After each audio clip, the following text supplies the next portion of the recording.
Сайн байцгаана уу? Та бүхэндээ зориулаад таны эрүүл мэндэд ашигтай зөвлөгөө өгөх чаналаа эхэлж байна. За өнөөдрийн хичээлээр үе мөчөнд хэрэгтэй, за мөн үе мөчийг хамгаалах 6 гайхалтай хүнсний бүтээгдэхүүний талаар хэлж өгье. За нэгдүгээрт нь extra virgin olive-ийн тос. За энэ маань зөвхөн амтлагч тос биш. За түүнд агуулгадаг olicantol гэдэг нэгдэл нь өвчин намдаах эмнээс ч илүү ажилдаг. За та ibuprofen уудаг, үе мөчийн өвдөд ibuprofen уудаг болвол за та оливын тосыг хэрэглээд үзээрэй. За энэ нь extra virgin оливын тос байх хэрэгтэй шүү. За энэ нь бол антиоксидантаар баялаг бөгөөд үе мөчийг эсийн гэмтлээс хамгаалдаг байх нь байна. За хоол шархаасаа илүү та салаатанд хийж хэрэглэвэл танд илүү ашигтай байх нэ. За хоёрдугаарт нь turmeric болон хар перц. За turmeric дагуулгадах куркумин гэдэг бодис маань өрөвслийн замыг их хаадаг. За гэхдээ ганцаараа бол хүний биеинд шингэц муутай, харин хар перцтэй цуг хэрэглэх юм бол куркумины шингэцийг 2000 хувиар нэмэгдүүлдэг байх нэ.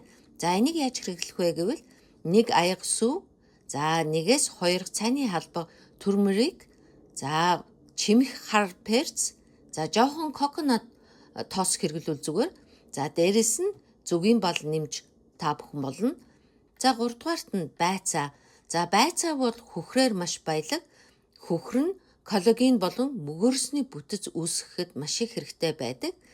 За та дангаар нь түүхийгээр нь буюу болгож идэж болно. За мөн даршилсан байцаа хэмчий бол бүр их илүү ашигтай.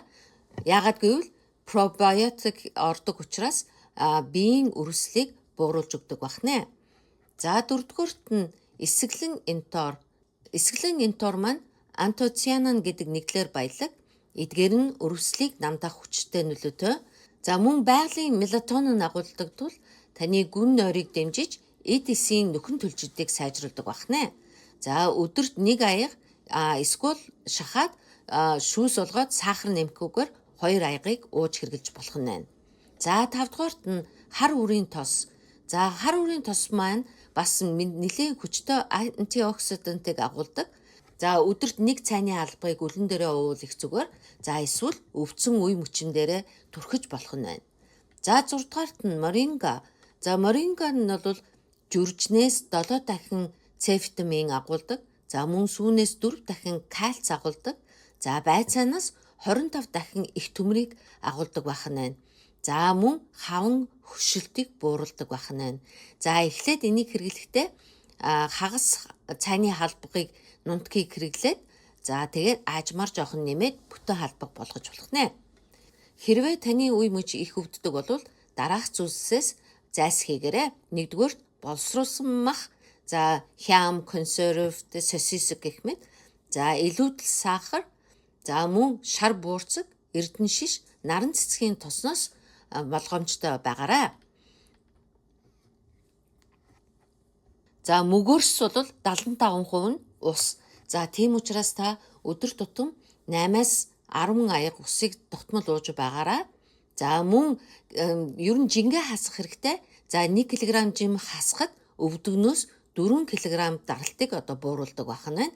За мөн 7-оос 9 цагийн нойрыг өдөр болгон авч байвал их хэрэгтэй байх нь шүү. За өнөөдрөөс эхлээд та энэ чагсаалтаас 3 хүнсийг сонгоод тогтмол хэрэглэж байвал танд их хэрэгтэй байх нь шүү. За хэрв та ийм төрөл бүрийн эрүүл мэндийн шинжлэх ухаанд суурилсан зөвлөгөө сонирхож байвал subscribe хийгээрэй. За дараагийнхаа видео хүртэл баярлалаа.